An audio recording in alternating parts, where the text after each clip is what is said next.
What is up, everyone? Welcome back to another video. And today I'm going to be doing my weekly 2024 presidential election prediction. Now, before we get started with the video, please hit that like button, subscribe, make sure to hit the post bell notifications, and make sure to follow the Twitter and join the Discord in the description down below. And let's get right into this. And so pretty much, guys, right now Donald Trump is leading by basically 0.2 percentage points nationwide. His lead has decreased, by a pretty substantial amount from basically a month ago. It's decreased by quite a bit, going from basically 2 points to going all the way down to basically a tied national environment, which I expected Biden to start taking the lead in the electoral, at least the popular vote. I was expecting him to start taking the lead, but just because Biden's ahead in the popular vote doesn't mean he's guaranteed to win the electoral college. He won the popular vote by 4.5 points in 2020. You can see he got around 81 million votes. Trump got around 74 million votes. And you can look at this and see that really in Arizona, Wisconsin, and Georgia, if you add up all those votes, he only wins by a combined 43,000 votes nationwide. And so pretty much, guys, Biden did not win the election by 7 million votes like people in the comments and people online like to claim. He didn't lose in a landslide. It was really between these three states and was under 100,000 votes casted out of 150 million nationwide, just to show you how close that election actually was. And so now looking at all the data, you can see that Biden's approval rating is down at minus 14.5%. Very, very low for an incumbent president going into re-election. Now, it has rebounded a tiny bit, but it is still in the low 40s. And I believe Donald Trump's approval rating is actually higher than that. I think Donald Trump is sitting at around a 42% approval rating. If we actually look here, he sits at around a 42% approval rating as of April 10th. And his favorable rating, his unfavorable rating is also lower than Biden's as well, which is also another big thing too. Now, can Biden catch up? Maybe. We'll see as the time goes on. Clearly, his approval rating has gone up a tiny bit. But usually incumbent presidents tend to match their approval rating when they get the popular vote. So Trump had a 45% approval rating on election day and got around 46. Obama had like a 53% approval rating, 52, and he ended up getting 51%. Same thing for George W. Bush. So that's the thing, guys. When it comes to incumbents and their approval rating, that's usually where they're going to perform in the popular vote. Now, I'm kind of extending my knowledge into the future and kind of thinking of it in a future sense. Right now, if you were to go based off actual metrics, Donald Trump would win in a landslide.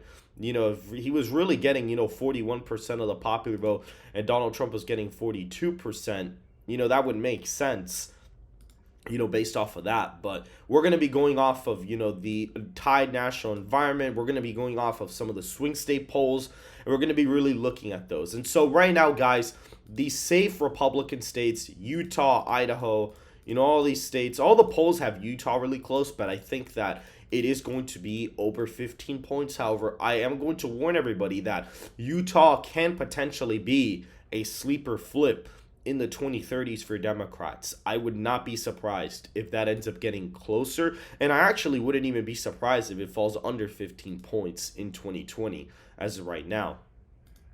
So that is it for the safe Republican states. I think Alaska is going to fall under 15 points. I think it will be a 13-point win for Trump, something in that range. For the safe Democratic states, I think that California, Oregon, Washington, these are all going to be safe states, including the rest of the Northeast, including the state of New York. I think New York is going to be a safe state. It could fall under a 15-point margin, but I think that Biden is going to win it by over 15 points. Illinois, I think, will fall under 15 just because Trump is going to improve with African-American voters, and I think that is going to translate into a state like Illinois. You got to understand, Biden won New York by 23 points, and for him to fall under the 15-point threshold would be a pretty big shift, especially since now the national environment is now basically tied. Back then when Trump was leading by 2, 3, even 4 points nationally, I would have said, okay, maybe he is going to have New York under 15. But as of right now, I think it is still going to be safe. Illinois was only a 17-point win for Biden. And so now, since the national popular vote is tied in the polling, I'd say, okay, maybe he does actually fall under 15 points. I think Biden probably wins it by 12 or 13 points as of right now. New Jersey, there was a poll that actually had it only as like a 5-point win for Biden when you had all the third party candidates included. And that actually makes the state fall under the likely category. I think it's going to be probably a 8 or 9-point win for Biden based out of the current polling as of right now. Nebraska's first, and the at-large, they're obviously going to be safe. Nebraska's first was like a 14.9 percentage point victory for Biden, or for Trump, excuse me. For the likely Republican states, Iowa, Ohio, these are, really right trending Republican states. In the Obama years, they were pretty competitive. Obama won Ohio by 4 points, won Iowa by 9. Then here, he won Iowa by 5, almost 6 points, won Ohio by 3. So they were a little bit more Democratic leaning, but then the next cycle, they completely flipped to being Trump stronghold states, as you're looking at them right here. South Carolina may or may not be a likely state, but I think it is going to vote for Trump by over 15 points. I think this election it will, just because of the fact that Biden is so unpopular. In future election cycles, it could maybe or not vote in a certain direction. And so now, what's actually funny, here's the thing. Georgia, for example, actually we'll get to that later in a second. But now, off of the states that we still need to fill out, Texas and Florida, likely Republican states, 100%. If you look at Texas here, he improved vastly, in the Rio Grande Valley area where the border is, and he made huge gains with Tejano voters. And because of his border policies, he was able to make gains here. And if it weren't for this, he would have only won Texas by like a point, or possibly even lost it, if it weren't for those gains at the bottom of the state. I think he's going to continue those trends. And I think some of the suburban trends, here in like, Kaufman County, in Tarrant and things like that, these are going to stagnate a little bit. And I think even in like the Houston area, I think he is going to improve here as well. And so because of that, I think that Texas is going to vote for Donald Trump by about 8 or 9 points. It'll be similar to his 2016 victory, but it's going to be with a different coalition, because a lot of that is going to be him, possibly even flipping some of these counties on the bottom. Now for Florida, Miami-Dade had a huge shift in 2020. It was the reason why he won it by 3.4 percentage points.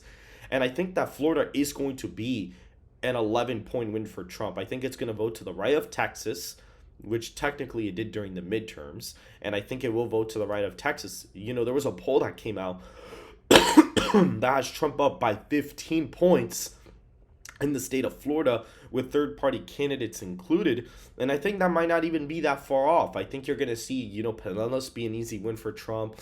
Assalia County will probably be really close. Orange County will get within 20, I think maybe under 15. I wouldn't even be surprised if it got under 15 points, in my opinion. I think Miami-Dade's going to flip by about 5 to 10 points. If Trump's really winning it by 11, Palm Beach is going to be like a 5 to 10 point win for him. Same thing for Palm Beach. I think Palm Beach could even possibly flip, and Broward will get a lot closer than what it was in 2020. He'll flip Duval back. And so that's really what we're looking at in the sphere of everything. I might do a presidential model for this.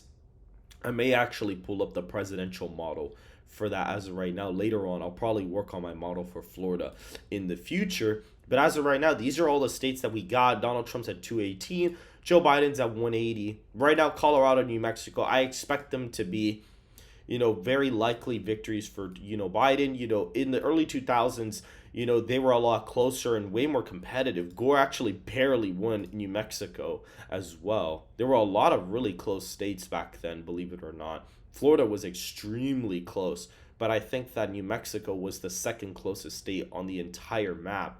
And so because of that, oh wow, Vermont was a 9-point win? That's actually kind of interesting. I didn't know that. Oh, that's weird.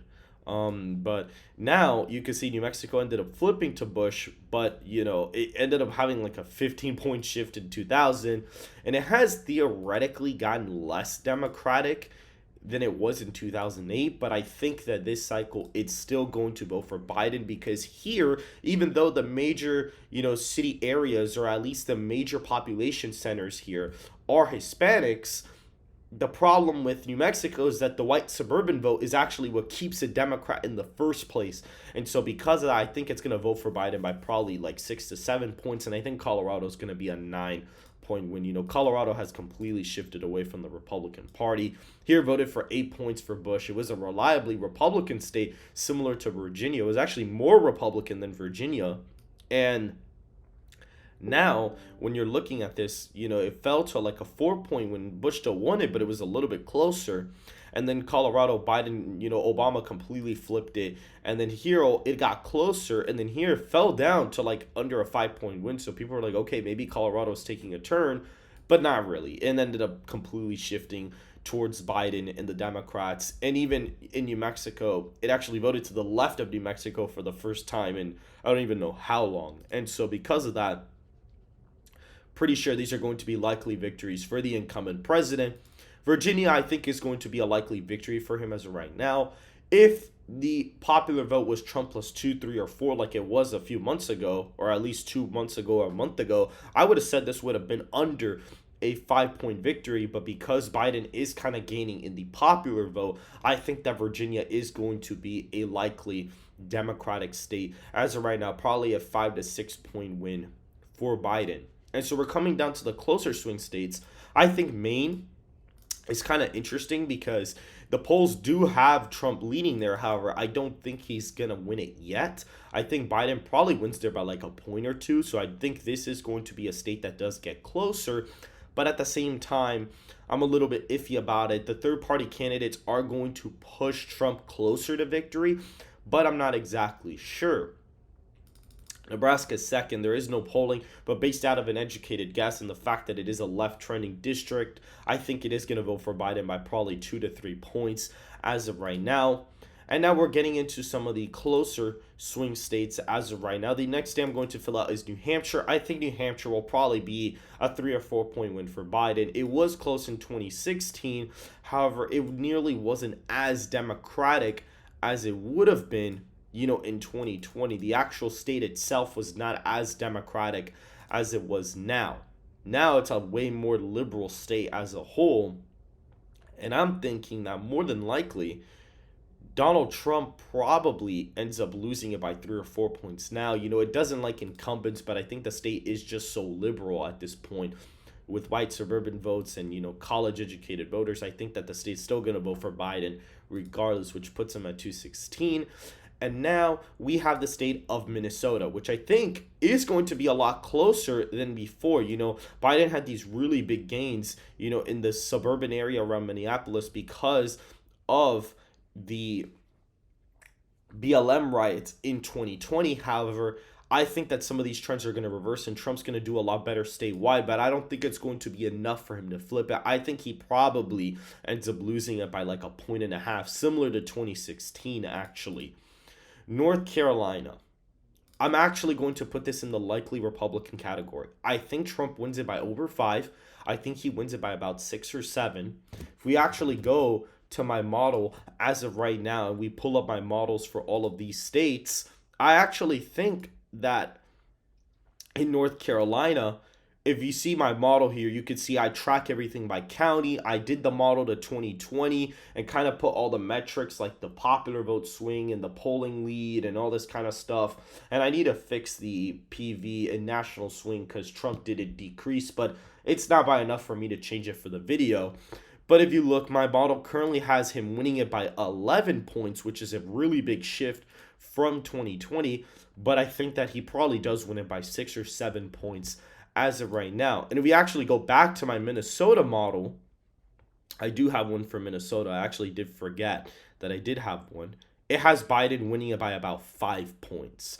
But I don't think he's going to win it by 5. There was a new poll that came out that has him winning it by, I think, like 2 only. And so I think a, 2 to 3 point win is a pretty accurate estimate, even a point and a half, especially with all the third party candidates. I wouldn't even be surprised. And this model doesn't even account for third party candidates. I'm sure if I was able to factor this in, I'm sure Biden's lead would decrease in the state overall.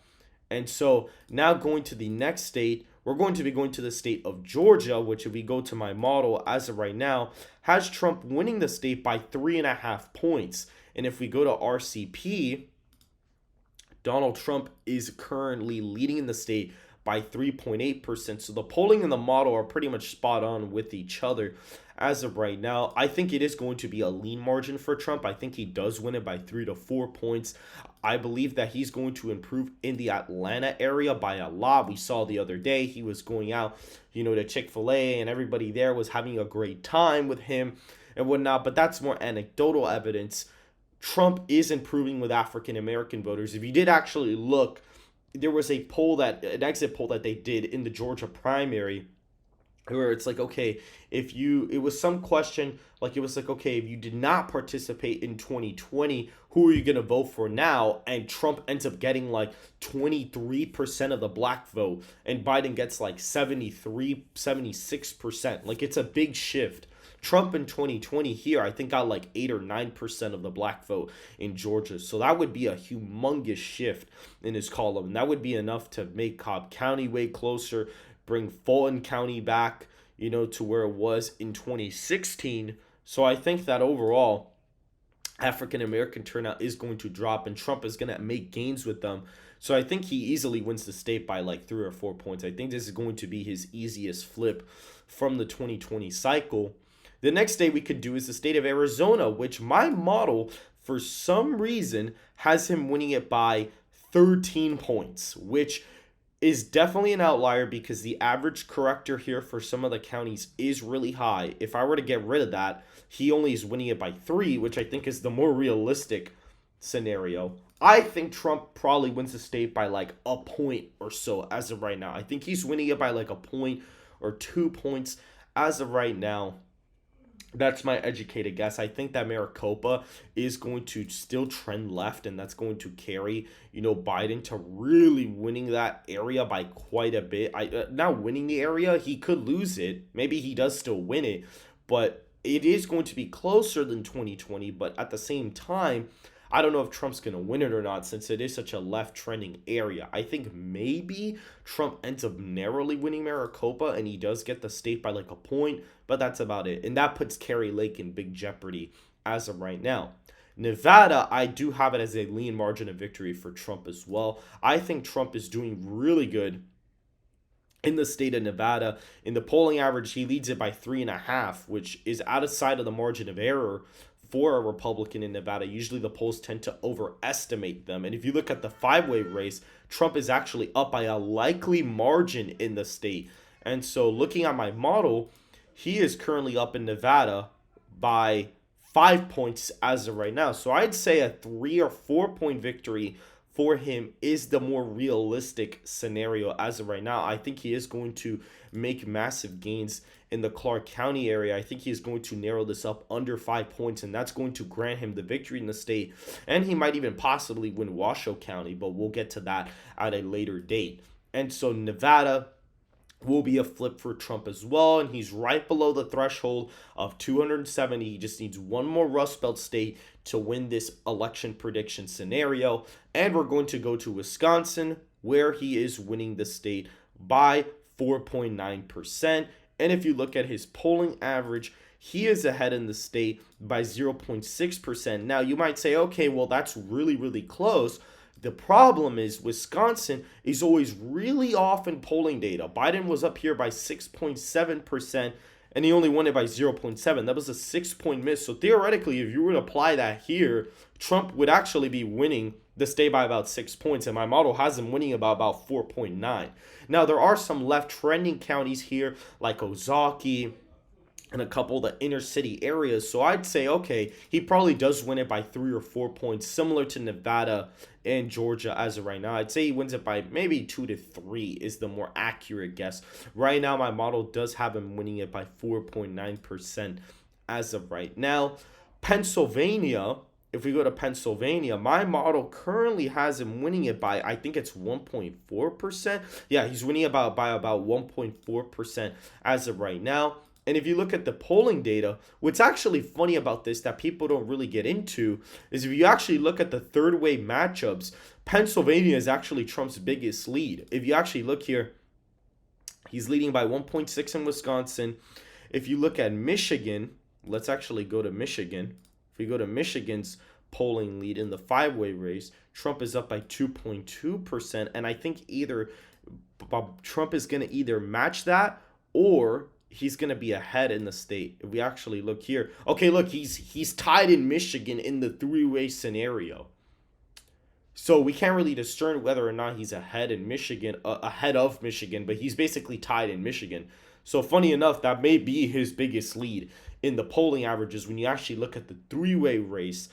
And so I think right now he probably does win Pennsylvania by a tilt margin. I think there are going to be some counties that still shift to the right, to the left. I think there are going to be a couple areas that trend to the left. And so because of that, I think that Trump is going to end up winning. I think in like Philadelphia County, he'll improve here enough in order to, be able to win in some of the suburban counties. I think he'll flip Erie back. He'll flip Northampton back. But I don't think he's going to flip it by enough to be able to win it by multiple points. I think it is a tilt state as of right now. And the same thing for Michigan. Right now, my model currently has the state actually as only a 0.7 win for the former president, and it's because my model is tracking everything by county and is seeing that there is a couple of areas that are trending to the left. And so Trump makes enough gains in some of the big city areas and some of the rural counties in order to be able to win, but at the same time the model is tracking the counties here and seeing that there are some counties that are trending so left that they're not going to shift 5 or 10 points in his direction. And so because of that, I think that Trump is going to win the state by a tilt margin in 2024 as of right now. And this is the current map for today's video. Donald Trump 312 to 226. That has not changed. However, some of the ratings have changed, but so far the actual map itself has not changed as of right now. Trump is still winning decisively in this election. So if you guys did enjoy the video, please hit that like button, subscribe, make sure to hit the post bell notifications, and make sure to follow the Twitter and join the Discord in the description down below. And I hope to see you guys very, very soon.